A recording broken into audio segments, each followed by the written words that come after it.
And obviously defense, Rod Moore.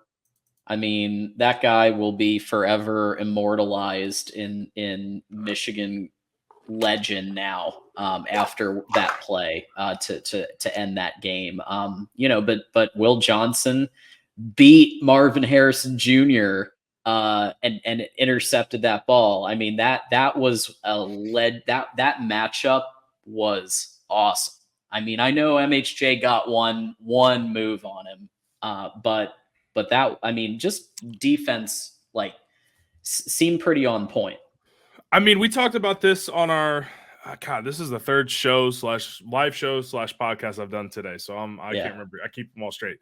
You're good. But one of our shows today, we talked about this was a team win, man, because not only yes, your stars like Mike Sainristil and Will Johnson and Mason Graham made plays, but Rod Moore, I would consider a star. He's been banged up in the early part of the seasons. He makes a big play. You got Quentin Johnson's name there. He makes a big play. Jalen Harrell has the pressure on the last play of the game to intercept, for that ball to be intercepted with the pressure that he forced. QJ's hit on Abuka, man, that happened literally like right in front of me. Oh my God, what a player. The first thing that comes to mind is the Marcus Ray hit on David Boston in 97. Like, I saw someone put like a Sports Illustrated mock-up on that photo from Saturday's game. I mean, it was super, super cool. You had a lot of guys that had played throughout the year where you're like, are they going to stick with a certain amount of players on defense at least? Like, is Quentin Johnson going to continue to play? Is Cam Good going to continue to play? Are these guys? But like, everybody got in, man. Jake Thaw had a hell of a game at punt returner. He got blasted by Zeke Berry, holds onto the ball. James Turner transferring from Louisville. How many of us were freaking out about Jake Moody being gone? And it's like, oh man, can we have a kicker go perfect? Yeah, James Turner's a stud from Saline, Michigan, and he kicked 3 field goals, one of them a 50-yarder. If you take any of those field goals away, like, it's a completely different game. Tommy Doman, right? Like, it's a team win, man. Special teams, offense, defense. Like, it was just so impressive to see Michigan do what they did in the manner in which they did it.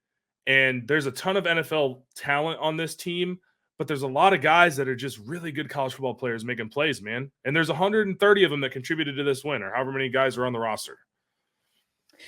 Yeah, and just like looking at it high level, with everything going on in terms of the sign stealing and all this kind of noise and everything else, this team has been so locked in, and they faced an Ohio State team that, aside from quarterback, I would argue was they gave us their best punch of the 3 games, especially on defense.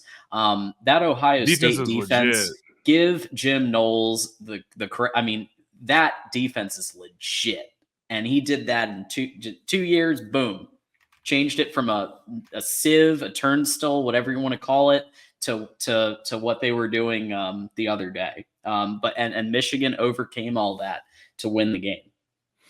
Yeah, and Jim Knowles may be rewarded by the Duke head coaching job.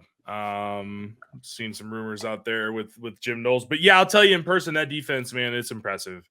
JTT Sawyer looked a lot better. Tyleik Williams, Mike Hall, Denzel Burke is a dog. Like, he's a really good football player. So they definitely have some dudes on that defense, and Michigan did just enough to win, and that's what this game really comes down to a lot. You're not going to get like what it was in 21 and 22, where you're just running up and down the field for however many hundreds of rushing yards, right? Like, you're going to have to win a close game. So, yeah, Michigan, it took everybody. I mean, JJ played phenomenal. Blake was a stud. The O-line was amazing. We've talked about this Inter stuff. I hate it, but Trente, stay ready so you don't have to get ready, right? Like, that Next seems like up. That's him, man. I love Trente Jones. He, guys like him and QJ and, some of these guys that could have transferred, got more playing time. Like, they stuck around, and they get to, what they say, those who stay will be champions, man. I know that can get a little corny or cliche, but man, it's so true with these guys. And so you've got a team full of 1-time and 2-time and 3-time potentially Big Ten champions. And, I just hope that they can add national champion to their resume, because they deserve it. So 3 more games, you win 3 more games, man, and you get to go out a legend. These guys are already legends, but you win 3 more, man, you cement that legacy. So I can't wait for Saturday.